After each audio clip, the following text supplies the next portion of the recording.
We are dismantling that. And boy, Brent and I are both just going, we don't know what we're doing. This is where I really need to have Chad help me. Chad, come help me. Good morning. Well, okay, so we're in the afternoon. One of today's projects, after we've done some other things, is going to be these weed rods. All right, that they go on the back of the, not the one we've been using, but the other one that we used before, the other chisel plow. So not the big chisel plow that we've used, but the other chisel plow. These are called weed rods. And what they do is they go around this and basically are supposed to catch the rest of the weeds and pull them out if we miss them with the chisel plow. It's supposed to go underground and takes the weeds out to help make sure we kill all the weeds. So what we're doing is we're replacing the bearings. I'll show you quick. Let's see if I can get this over here. This is the bearing we're replacing. So we're gonna replace all these bearings. There are four and three each. We gotta replace these bearings. So we mark the ends so we keep track of, that's number 4. Yeah, I know, it's kind of weird. And then we mark them so kind of tell 1 position, 2 position, and 3 position. So there you go. So that's our project for today, to get this back together for next year, of course, but it's, you know, winter stuff now. So, and we were doing solar trailer stuff, which we're still going to do some of that. We've been recharging solar trailers, refilling batteries and stuff. So that's kind of our projects for the day. All right, so as we start our first little bearing right here, we had to take both those set screws out. One of them required some heat, and I'm afraid this is going to require heat to be released, but so we got the heat on it. I tried my little butane torch that I just bought the other day. Oh, it's such a cute little butane torch. But that didn't do the job, so now I'm seeing myself using the bigger, I brought bigger guns out. I brought that wrench, the hot wrench out, so we'll see what we can do. We're gonna pound on this for a minute, see if we can get it to come off. So hold it and watch that one. The more I do it, so let's see if I can do it from here. You see it? Yep. Okay.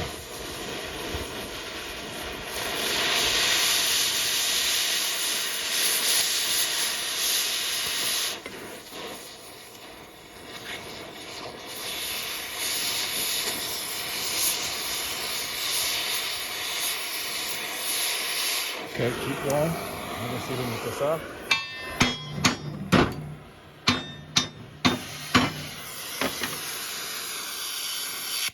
Whoop, too much. Hold on. Keep going. You're good. Leave it alone. Okay.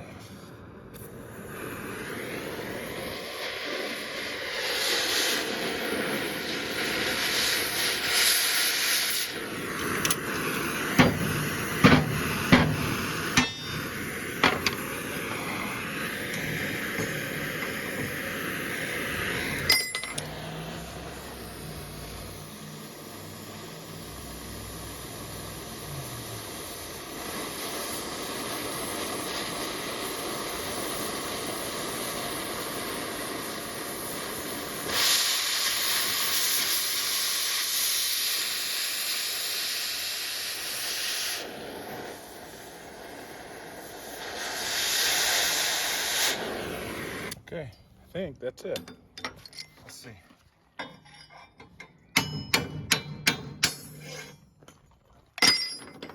Perfect. Okay, thank you. Okay, so we finished those up. Now we've got to put them back together, and we were very careful with our measurements. Not really.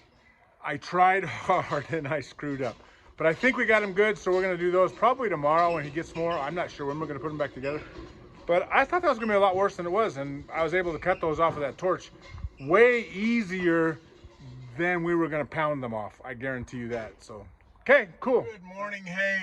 This is actually the end of the week, but I totally forgot to film what we're doing today, what we started yesterday. So I'm in the dump truck. I got the bed up. Wait, can you see? Yeah, there's the bed. Anyway, we got the bed up. What we're doing is actually we're gonna wire some switches for the pup. Hang on, let me get out. Let me show you what we got going on here. In order to haul a bunch of dirt out of the shop area, which was dropped here by known people, but not gonna tell you who it was, because, you know, anyway. So we're gonna start hauling with the pup. And the pup has never been pulled by this truck, and the pup requires a set of switches. for the, well, how do I show you this? All right, that's the latch, right? It's the same back here. Let's go back here. Let's go back here and look at it. So on the pup, it's got a latch and an air gate, an air tailgate. Same as the as the truck. That is the latch on the truck. And this is an air gate, which requires air, and it lifts itself up.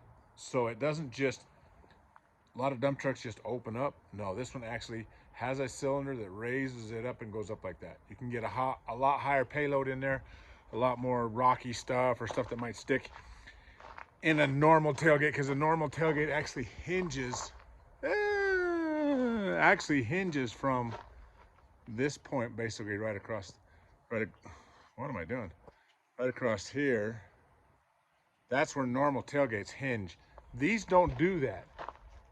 They have cylinders up inside, as you can see right there. That's a cylinder. It's an air cylinder that makes it go up and down. So we did some investigating on it yesterday.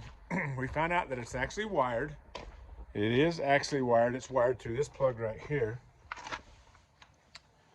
This plug right here. So we are going to switch this plug because we've got to match it to an RV plug, which is up underneath here. Kind of hard to see, but there is a plug up there that we're wiring to.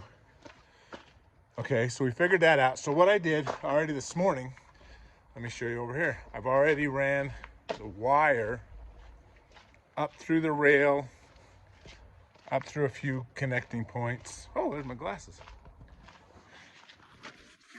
So this wire right here, you can see that wire right there. That is the wire for the tailgate. Tailgate for the latch, the whole 9 yards. Anyway, we run it back to here. In our excursions yesterday, we figured out that this wire actually runs that plug back there. So we dismantled this plug. It looked like it was an RV plug, which we could always switch it back again if we had to. We are dismantling that. And boy, Brent and I are both just going, we don't know what we're doing. This is where I really need to have Chad help me. Chad, come help me. But we're gonna wire some switches in. So the switches we're wiring, let me show you what we got. All right, so these tiny little toggles, will be the activating switch for the tailgate and for the well, it's the latch. It's the lockdown. So that's what's going to happen here. So we're going to put them right here. You can see now. Okay, so this is the pup, up, down, neutral, so it sits in the middle. Pup over here, same thing. We're going to put these switches right here, I'm thinking, with these two holes, so that we can just keep the pup all here in this little area. These are the switches for the truck, the latch, and the tailgate. And that's what we're going to do. So that's what we're creating today. One of our little projects. And this afternoon's process. Had a load of hay to haul. Actually, he's hauled two. This will be the second load he's hauled with the same guy. So I'm here now helping him load this load and get it hauled. Getting a truck started down below because we're moving out of Goshen, taking a lot of this stuff out. So this is the process. As you can see, that's what I was just looking at. It load different than that triticale in that we don't get a sideways set of bales there. We get a full length set of bales there. So there's 3 bales less than what's normal. So I thought, that's kind of different. Let's go ahead and look at that. I'm only going to put one strap on. Don't tell the DOT. We're only going downtown Goshen right here, so it's not that big a deal, but or maybe Genola or something, but that's it. So that's the process. Back into Peterbilt again, hauling hay for the day. This is the last load though. I'm gonna quickly give you a what's up kind of deal. Brent is so honest. He says, I'm not gonna charge you for dirt. So he's rolling the bottom bales over so they don't have dirt on them, because he's that honest. And that's why I like the guy. It's like, that makes it easy to work for a guy that's that honest, So yeah, I'm going, nobody else cares. probably isn't 200 pounds worth of dirt in any of that in the end, but he's concerned. So I just thought, yeah, you know, that's the kind of honest people that I like, you know, that's why I stick around. You can see that Brent has to use it. He uses that skid steer, so he's 2 bales at a time. Okay, we're unloading this mess. I'm a little slow getting it out, but there you go. He's putting it in his little yard here.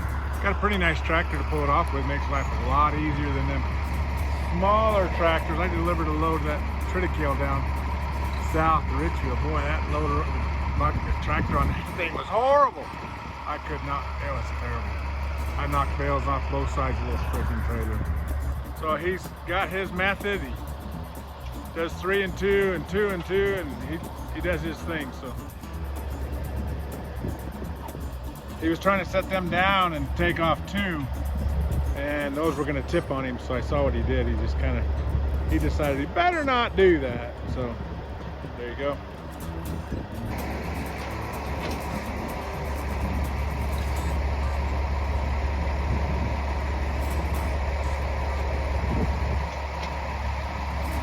Big machines make all the difference in the world. Today's project, tying stuff down for the winter. So we're putting T-posts in straight up and down and wiring them to some of the wheels to keep things from rolling around in the wintertime. That particular pivot over there is really fast, but did not want to run, so I let Miguel handle it. Because I don't know, he seems to have better touch than I do, so I let him do it. So we're just kind of creeping along the field. Figured he was filming it, and I would film it too. There you go. It's gonna be probably the last time we come down here. Well, for this anyway. We're gonna start hauling some stuff out of here. I think his sister's gonna take this lease, and we're gonna be off to another place. Well, anyway, you know, we'll be back to the farm down there. Okay, all right.